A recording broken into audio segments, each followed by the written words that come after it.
So some of you asked me about my car and what's the deal with my car and why am I sitting on the wrong side of the car, basically. So I'm heading out to the ferry terminal right now. I'll tell you a quick story about my car. So in Canada, you can import cars that are 15 years or older.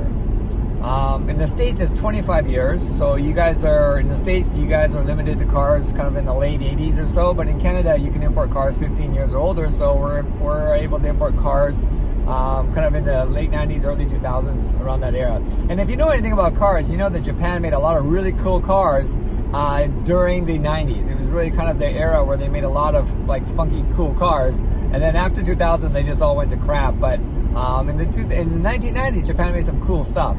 So anyways, I was planning on moving back to Canada. I was living in Japan at the time. I was planning on moving back to Canada. And you need a car in Canada, especially the city that I live in. You really need a car. In Japan, you don't need a car. You can get around anywhere. The train's fantastic. But in Canada, you really need a car. So I was trying to think of what kind of car I wanted to buy.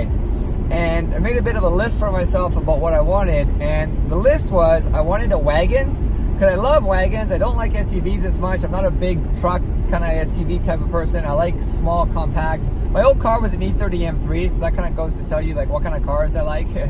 I like small, compact with lots of horsepower. So I didn't want a big, heavy SUV. I wanted a wagon. I wanted all-wheel drive. I wanted a manual gearbox, and I wanted something with decent horsepower. And this was actually really surprisingly hard to find.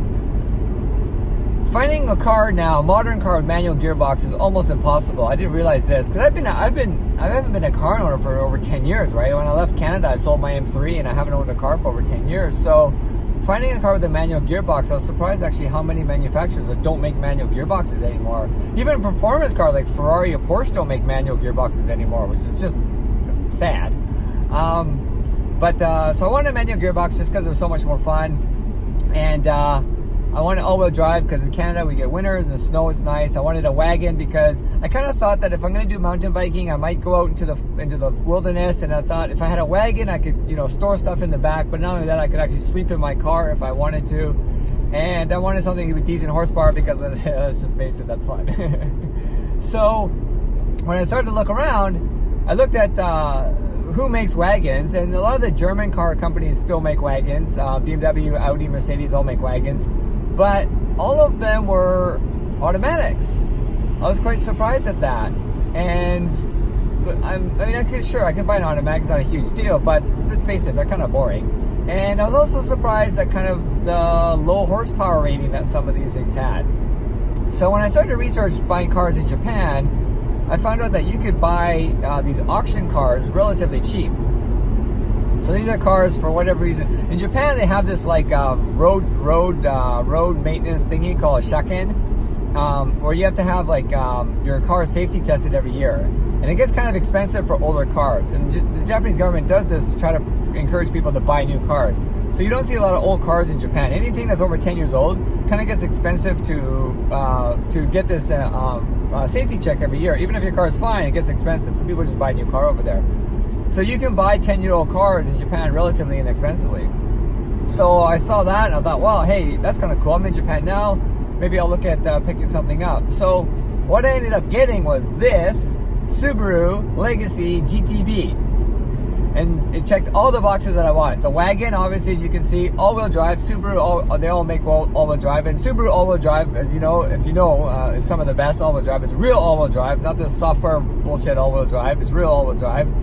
And manual gearbox, which is actually quite rare to find in this particular car as well. But most importantly, it has 280 horsepower. Now, it is a 2001 model, so I'm sure some of those horses have probably died off by now. It's probably a little bit less. But the good thing is, this particular car, they sold it in North America as a Subaru Outback. And the North American version had 168 horsepower. But the Japanese version, they stuffed 2 turbos in it and has 280 horsepower. So I like that. So this car is it's super fun. It's a really nice GT car, actually. It cruises really well on the highway. And with 280 horsepower, I mean, I can punch it. I can pass people like that.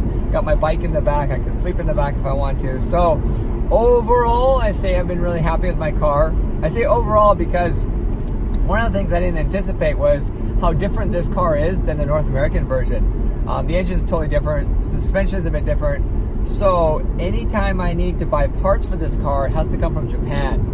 And that's been a bit of a pain in the ass and a bit of a costly pain in the ass, because obviously sourcing parts in Japan is expensive, shipping is expensive, takes a long time to ship over here, so that hasn't been too much fun. But overall, I gotta say I really like the car. And honestly, driving on the right hand side of North America has been super fun. I actually kind of like it. It's kind of funny, people kind of freak out. They don't know, they look in the car, they don't see anybody there. At stoplights, you can roll your window down and start talking to the person beside you if you want. The only issue that I've had is when I go to like a toll booth or something like that. Like, you know, sometimes having to reach across or reach up, across and reach up is a bit of a pain in the ass. I thought about buying those kids' toy, that claw thingy, at one point, but actually hasn't been too bad. But yeah, so overall, driving right-hand drive here, it's really fun. It took me like half an hour just to get used to the stick shift being on the left-hand side. That wasn't a big deal at all. In the beginning, I used to kind of like reach to my right every now and then, but I haven't in a long time. So, oh, I need to get gas. Speaking of which, I need to get gas. But yeah, that's a little bit of story about my car. I'm at the ferry terminal now. I'm gonna head over to Squamish. I'm gonna ride Squamish today, and I'm gonna ride I'm gonna ride Burnaby Mountain today. Going to try something different, and then head back to Victoria all on the same day.